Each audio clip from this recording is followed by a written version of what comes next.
Greetings smartwatch fans! Ito meron na naman tayo.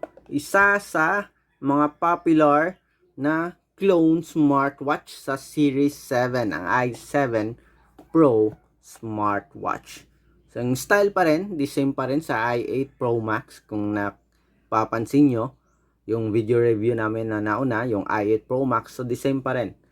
So, sleek, sporty looking, okay, body frame, zinc alloy, may crown button tayo dito. Meron ding pill shape button. Okay? Tapos merong sporty strap siya. Napapansin nyo. Red. Okay? May pinagkaiba nga lang. Ito.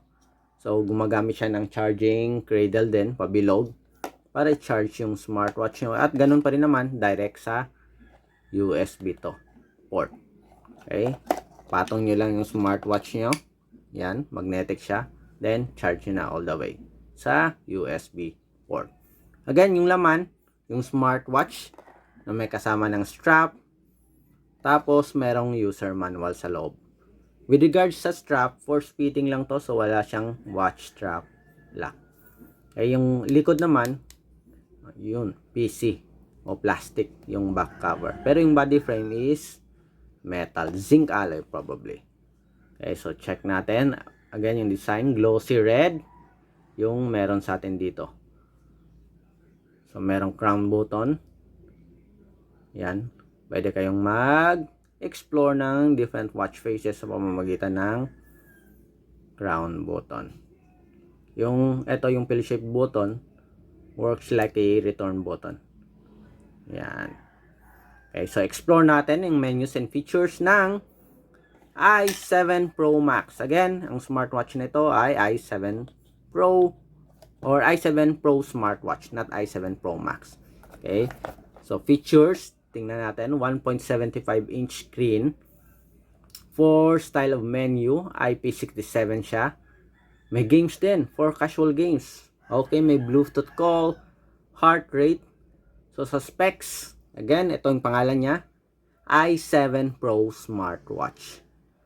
Zinc alloy, 220 mAh battery, 1.75-inch LCD, Bluetooth 5.2, 320 by 320 pixel resolution.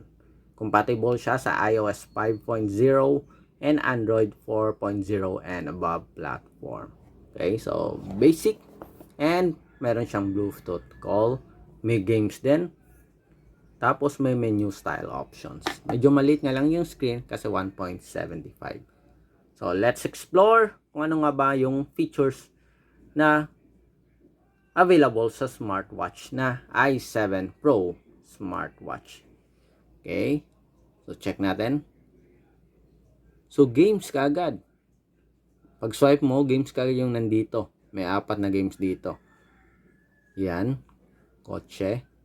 Kung ayaw nyo maboard, ito yung games na to. Parang umiiwas-iwas lang sa iba't ibang obstacle. 2048. Okay, may idea ba kayong paano larin to?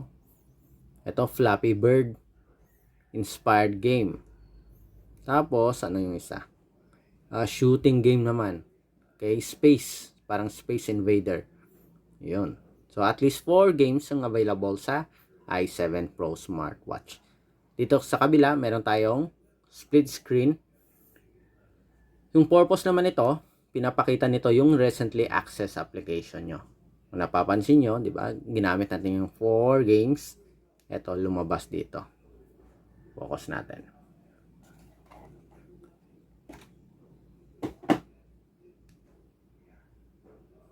Yun.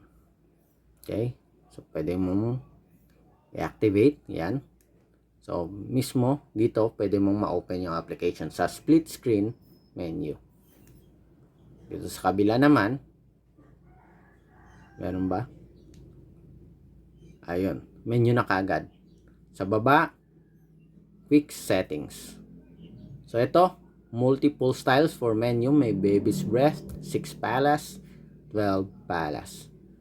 Baby's breath, check natin. Ayun. Okay, zoom in, zoom out. Honeycomb style. Iba nga lang yung pagkaka-branding dito, pagkaka-label. 6 palas. Ayun, ito yung 6 palas. 12 palas. Check natin. Ayun. Then, ano yung isa?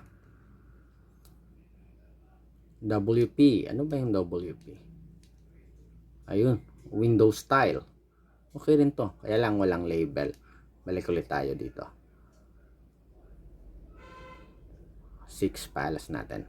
So, ano nga ba yung features na loaded sa smartwatch nito? So, check natin. Okay, may tayong find phone. Temperature monitoring, meron din. Sa settings, brightness, may language support. Password, sidebar. Restore factory. May profile din at time settings. So, pwedeng mag-set sa 12-hour or 24-hour format. Time. So, pwede. Bluetooth camera, meron. Check natin ulit. Balik tayo. Yun. Sedentary reminder, may calculator din. Language support, QR code, brightness display, may Siri support din. Style, kanina na yun, na-access na natin. Message notifications, dial, contacts, so sa Bluetooth call yan. May call logs, reset, may pedometer, tracking.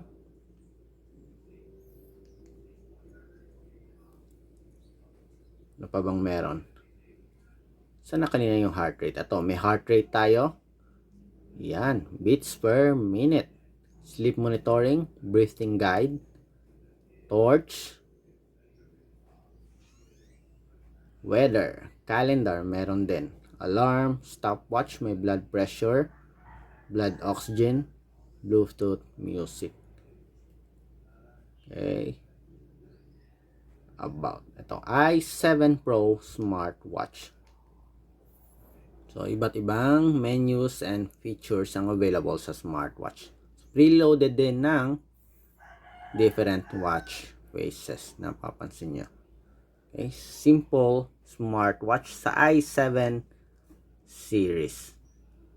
And available sa iba't ibang color. Ito ang ating i7 Pro Smartwatch. Very affordable at available sa iba't ibang shopping sites, Lazada or Shopee. Nandun din. May password reset din pala, as you can see. O password, setting password for security. Language support, meron din. Tingnan nga natin kung meron din Filipino. Meron din. Okay, subukan natin. Yun. Ningning, profiles. Wika. Yung iba nga lang hindi kayang mai-translate. Pero yung iba okay na rin. Message. Walang mensahe. Okay, so that's it sa i7 Pro smartwatch natin. So kung may mga tanong about sa smartwatch na ito, mag-comment lamang. Patuloy pa rin ang pag-subscribe, like, and share. So sa mga subscriber, wag nyo lang i-hide yung sa settings nyo, yung kung saan kayo nakasubscribe para makita natin. Because at the end of the month, as long as nakasubscribe kayo, may chance kayo manalo sa giveaway namin na mga smartwatch. Yung mga ni-review naming smartwatch dito, ipamimigay rin namin dito sa Smartwatch Pinoy TV. Okay? Ito ang i7 Pro Smartwatch. Bye!